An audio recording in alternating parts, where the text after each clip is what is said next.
Morning students, I am Gunjan Joshi from Navjyoti global school पहाड़ पानी। तो आज हम अपनी क्लास 7th का चैप्टर 20 विप्लव गायन पढ़ने जा रहे हैं। इस पार्ट ये एक कविता है और इसमें क्या बोल रहे हैं कवि, कुछ ऐसी तान सुनाओ जिससे उथल पुथल मच जाए, एक हिलोर इधर से आए एक हिलोर उधर से आए। सावधान मेरी वीणा में चिंगारियाँ आन बैठी हैं, टूटी हैं मिजराबे अंगुलियाँ, दोनों मेरी ऐठी हैं। कंठ रुका है महानाश का, मारा गीत रुद्ध होता है।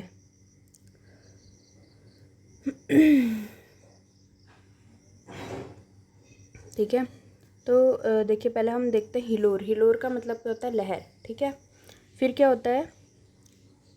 हाँ, हिलोर का मतलब क्या है? लहर है। ठीक है, तो मिजराब का अर्थ आता है वीणा या सितार को बजाने के लिए उंगली पर लगाया जाने वाला जो तार होता है। वीणा, ये जो उंगली पर लगाया जाता है तार, इनको कहते हैं मिजराब, वीणा या सितार के। ठीक है, और बस मारक गीत मतलब विनाश का गीत, ये है। ठीक है, तो अब हम देखते हैं क्या बोल रहे हैं। विप्लव गायन कविता की इन पंक्तियों में कवि एक ऐसा गीत गाने की इच्छा व्यक्त कर रहे हैं जो समाज में क्रांति पैदा करे, जिससे परिवर्तन को शुरुआत हो। ठीक है, तो बोल रहे हैं ना, कुछ ऐसी तान सुनाओ जिससे उथल पुथल मच जाए, मतलब एक हिलोर मतलब लहर यहाँ से आए, एक लहर वहाँ से आए। सावधान मेरी वीणा में, वो बोलते हैं कि चिंगारियों की आन बैठी हुई है, टूटी है मिजराबे मतलब जो मेरी मिजराबे मतलब वीणा सितार की जो बजाने की जो तार होती हैं वो सब टूट रखे और मेरी उंगली ऐंठ गई है। कंठ रुका है महानाश का, जो महानाश का मतलब मेरा कंठ अभी बंद है। मारक गीत रुद्ध होता है। मारक गीत मैंने आपको बताया विनाश का गीत है। ठीक है, तो अब बोल रहे हैं इनमें कवि एक ऐसे गीत गाने की इच्छा व्यक्त करे जो समाज में क्रांति पैदा करे, जिससे परिवर्तन की शुरुआत हो। ठीक है, अगली पंक्ति में कवि को सावधान करते हुए कहते हैं कि मेरा यह गीत क्या है, समाज में क्रांति की चिंगारियाँ पैदा कर सकता है। इस पद में सावधान मेरी वीणा में, ठीक है, क्या कह रहे हैं कि मैं ये वो कह रहे हैं कि मेरा यह गीत क्या समाज में चिंगारियाँ पैदा कर सकता है, आपकी शांति भंग हो सकती है। ठीक है, टूटी है मिजराबे उंगली, दोनों मेरी ऐठी है। कहते हैं आपकी जो शांति है वो भंग हो सकती है और इस क्रांति से आने वाला बदलाव आपको कष्ट दे सकते हैं। वो कहते हैं कि इस गीत से समाज में कई बदलाव आएंगे और वर्तमान व्यवस्था उलट पुलट हो सकती है। ठीक है,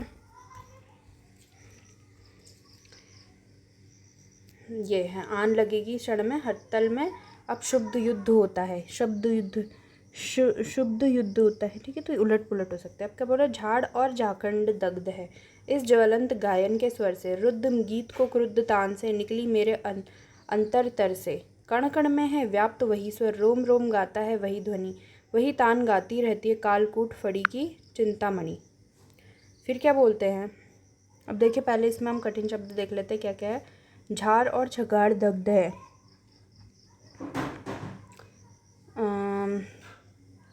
दग्ध तो मतलब ज्वाला है। ठीक है, जल उठना मतलब दग्ध है। और फिर क्या, इस ज्वलंत मतलब जला देने वाले गायन के स्वर से, रुद्ध गीत को क्रुद्ध मतलब क्रोध से भरी तान है, निकली मेरे अंतरतर से मतलब हृदय के भीतर से। कण कण में है व्याप्त वही स्वर व्याप्त मतलब विद्यमान है। रोम रोम गाता है वह ध्वनि, मतलब पूरा रोम रोम मतलब पूरा शरीर का हर अंग, वही तान गाती रहती है कालकूटी फड़ी की। कालकूट मतलब भयंकरतम जहर, फड़ी मतलब नाक की, चिंतामणि। ठीक है, चिंतामणि। तो क्या बोलते हैं? झाड़ और झकाड़ क्या है? क्रोध से भरे हैं। ठीक है, और क्या बोल रहे हैं? ऐसे जो ज्वलंत मतलब झाल और झकाड़ क्या हुए हैं? जल उठे हैं। दग्ध मतलब जल उठे हैं इस ज्वलंत गायन के स्वर से। मेरे मतलब झाड़ और झंगाड़ जितने भी हैं सब मेरे इस गाने के स्वर से क्या हो गए? जल गए हैं। इस ज्वलंत मतलब जला देने वाले इस गायन से सब जल गए हैं। रुद्ध गीत, ये गीत जो है वो क्या है कि क्रुद्ध तान है, क्रोध से भरी हुई तान है जो कि मेरे हृदय के भीतर से निकली है। कण कण में यह स्वर क्या है? रोम रोम, कण कण में यह स्वर क्या है? विद्यमान है। रोम रोम ये गाता है इस ध्वनि को, वही तान गीत गाती रहती है। कहते कालकूट फड़ी की, कालकूट मतलब भयंकर जो जहर है नाग का, उसकी चिंतामणि। ठीक है, तो चलिए अब हम इसका अर्थ पढ़ते हैं। क्या बोल रहे हैं? कवि ने गायन कविता की इन पंक्तियों में क्या बोला है? कहा है कि मेरे गीत से पैदा हुए जो हालातों की वजह से महाविनाश का गला रुद्ध हो गया और उसने मृत्यु का गीत गाना रोक दिया है। असल में इन पंक्तियों में कवि कहना चाह रहे हैं कि जब भी समाज में बदलाव के लिए आवाज़ उठाई जाती है तो उसे दबाने की लाखों कोशिशें की जाती है, मगर क्रांति की आवाज़ ज़्यादा समय तक दबाई नहीं जा सकती। कवि के दिल में सामाजिक बुराइयों और वर्तमान व्यवस्था के प्रति को रोक उसकी ज्वाला से हर अवरोध जलकर राख हो जाएगा। फिर बदलाव के गीतों की तान दोबारा दोगुने जोर से शुरू हो जाती है और उसके देख से सभी सामाजिक कुरीतियों और ढोंग पाखंड जो भी हैं वो पल भर में समाप्त हो जाते हैं। ठीक है, अब बोलते हैं, आज देख आया हूँ जीवन के सब राज समझ आया हूँ, भ्रू विलास में महानाश के पोषक सूत्र परख आया हूँ। क्या बोलते हैं अब कवि कि क्या है, राज मतलब रहस्य जो है, भ्रू विलास, भ्रू मतलब भुकुटियाँ जो है, विलास में महानाश के, पोषक सूत्र मतलब पालन करने वाले आधार, परख मतलब जांच के आया हूँ। तो कहते हैं आज मैं जीवन के सारे जो रहस्य हैं समझ के आया हूँ और जो भ्रुकुटियाँ हैं मैं महानाश के उनको पोषक सूत्र मतलब पालन करने वाले आधार को सबको जांच कर आया हूँ।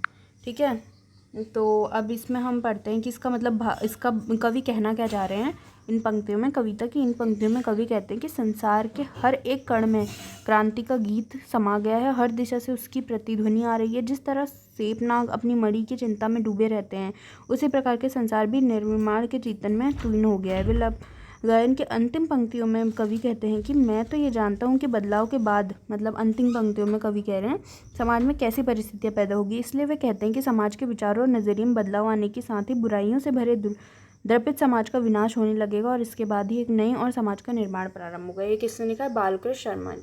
ठीक है, नवीन विप्ल गायन जड़ता के विरुद्ध विकास एवं गतिशीलता की कविता। विकास और गतिशीलता को अवरुद्ध करने वाली प्रवृत्ति से संघर्ष करके कवि नया सृजन करता है। इसलिए कवि विप्ल के माध्यम से परिवर्तन की हिलोर लाना चाहता है, मतलब लहर लाना चाहता है। प्रश्न अभ्यास पढ़ना है आप। ठीक है, क्या बोला है? कड़कड़ में है व्याप्त वही स्वर, कालकुटी फड़ी की चिंतामणि। क वही स्वर वह ध्वनि एवं वही तान आदि वाक्यांश किसके लिए प्रयोग किए गए? ख वही स्वर वह ध्वनि एवं वही तान से संबंधित भाव का रुद्ध गीत। रुद्ध तान निकली मेरी अंतरता से पंक्तियों से क्या कोई संबंध बनता है? देखिए, वही स्वर वही ध्वनि एवं वही तान नव निर्माण का रास्ते खोलने के लिए तथा जन जागृति का आह्वान करने के लिए प्रयोग किया है। इसके अलावा इन वाक्यांशों का प्रयोग क्रांति की उस भावना के लिए प्रयोग किए हैं जो हर ओर व्याप्त है। ठीक है, अब ख क्या बोल रहे हैं? वही स्वर वही ध्वनि हम वही तान से संबंधित भाव का रुद्ध गीत को ताने निकले मेरे अंतरता से पंक्तियों से कोई संबंध बनता है। वही स्वर वही ध्वनि हम वही तान से संबंधित भाव रुद्ध गीत की रुद्ध तान है। ठीक है, निकली मेरे अंतरता से पंक्तियों में सही संबंध बनता है क्योंकि कवि इनकी पंक्तियों में वर्तमान व्यवस्था के प्रति आक्रोश है। वही क्रांति गति के रूप में निकल रहा है, वही क्रांति रोम रोम में घुलकर प्रतिध्वनित होने लगती है। ठीक है, अब प्रश्न 2 क्या है? नीचे दी गई पंक्तियों का भाव स्पष्ट कीजिए। सावधान मेरी वीणा में दोनों मेरी अठी हैं। देखिए, इन पंक्तियों का भाव यह है कि कवि लोगों को परिवर्तन के प्रति सावधान करता है। वीणा से कोमल स्वर निकालने की बजाय कठोर स्वर निकालने के कारण उसकी उंगलियों को मिजरावे टूटकर गिर गई हैं, जिससे उसकी उंगलियां ऐंठकर घायल हो गई हैं। कविता से आगे क्या बोला है? स्वाधीनता संग्राम के दिनों में अनेक कवियों ने स्वाधीनता को मुखर करने वाली ओजपूर्ण कविताएं लिखी।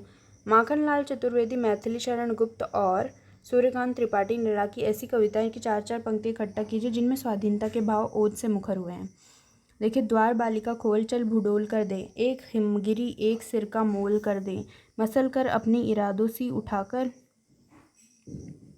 दो हथेली है कि पृथ्वी गोल कर दे। ये माखनलाल चतुर्वेदी ने लिखा है। ठीक है, सूर्यकांत त्रिपाठी निराला मैथिली शरण गुप्त की एक कविता। तो विचार लो कि मृत्यु हो न मृत्यु से डरो कभी, मरो परंतु यो मरो की याद जो करे सभी है। हुई न यो सु मृत्यु तो वृथा मेरे वृथा जाए जिए, मेरा नहीं वही की जो जिया न आपके लिए। यही पशु प्रवृत्ति है कि आप ही चरे, वही मनुष्य की जो मनुष्य के लिए मरे। यह है मैथिली शरण गुप्त की कुछ। अब सूर्यकांत त्रिपाठी की। बाधाएं आए तन भर, देखे तुझे नयन मन भर, मुझे देख तू सजल रगों से अपलक ओर के सतदल पर, कलेद युक्त अपना तने दूंगा, मुक्त करूंगा तुझे अटल, तेरे चरणों पर देकर बलि, सकल श्रेय श्रम संचित फल। ये सूर्यकांत त्रिपाठी निराला जी ने लिखा। अब आपको अनुमान और कल्पना में क्या बोला? कविता के मूल भाव को ध्यान में रखते हुए बताइए कि इसका शीर्षक विप्लव गायन क्यों रखा गया होगा। देखिए, कविता का मूल भाव है गलत रीति रिवाजों, रूढ़िवादों, विचारों व परस्पर भेदभाव त्याग कर नर निर्वाण के लिए जनता को प्रेरित करना। इसीलिए इस कविता का जो शीर्षक है वो विप्लव गहन रखा गया, जिसका अर्थ है कि क्रांति के लिए आह्वान करना। ठीक है, आवाहन करना। भाषा की बात, कविता में दो शब्दों के मध्य डैश का प्रयोग किया, जैसे कि जिससे उथल पुथल मच गए, कण कण में है व्याप्त वही स्वर। इन पंक्तियों को पढ़िए और अनुमान लगाइए कि कवि ऐसा प्रयोग क्यों करते हैं। कवि ऐसा प्रयोग इसलिए करते हैं क्योंकि शब्द की पुनरुक्ति करके चमत्कार उत्पन्न करने के लिए, जैसे रोम रोम गाता है। ठीक है, और काव्य को प्रभावशाली बनाने व शब्दों में प्रवाह लाने के लिए योजक चिन्ह का प्रयोग किया जाता है। ठीक है, कविता में विराम चिन्ह का उपयोग रुकने, आगे बढ़ने अथवा किसी खास भाव को अभिव्यक्त करने के लिए किया जाता है। कविता पढ़ने में इन विराम चिन्हों का प्रभावी प्रयोग करते हुए वाक्य पाठ कीजिए। गद्य में आमतौर पर है शब्द का प्रयोग के अंत में किया जाता है, जैसे देश राज जाता है। अब कविता की निम्न पंक्तियों को देखिए। कण कण में है व्याप्त वही तान गाती रहती है। इन पंक्तियों में है शब्द का प्रयोग अलग अलग जगहों पर किया गया है। तो मैं अगर आपको ऐसे अन्य प्रयोग मिले तो छाट कर लिखना है आपको। कंठ रुका है महानाश का मारक, गीत रुद्ध होता है, यह है एक। ठीक है, निम्न पंक्तियों को ध्यान से देखिए। कवि कुछ ऐसी तान सुनाए कि एक हिलोर उधर से है। इन पंक्तियों के अंत में आए जाए जैसे तुक मिलने वाले शब्दों का प्रयोग किया गया है। इस तुकबंदी या अंत या अनुप्रास कहते हैं। कविता से तुकबंदी के अन्य शब्दों को छाट कर लिखे छाटे गए शब्द अपनी कविता बनाने की कोशिश कीजिए। तुकबंदी वाले शब्द पद क्या बैठी है, ऐठी है, गाती रहती, कुद्ध, युद्ध, छात्र, इन शब्दों के बेसिस पर, इन शब्दों के आधार पर आपको क्या करना है, अपनी एक कविता बनानी है। तो मैं आशा करती हूँ कि आपको पाठ अच्छे से समझ में आया होगा। धन्यवाद।